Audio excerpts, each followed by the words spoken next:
Alright, here are Andersen bypass sliding screen doors.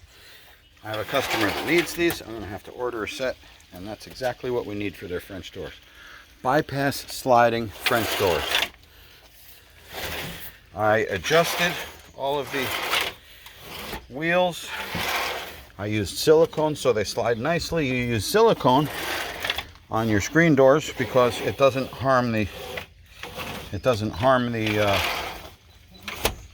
all right, stop stuttering. What doesn't it harm? It doesn't harm the vinyl wheels. And it doesn't harm the screen either. If you use WD-40, it can damage the nylon, the rubber, and the screen. Anyways, bypass sliding screen doors, nicely adjusted, work perfectly. I'm a little bit rough with them when I test them because I want to see how customers will treat them. Make sure if they can't fall off from me being rough with them, then most likely it won't fall off for the customers. No, those are good, perfectly done.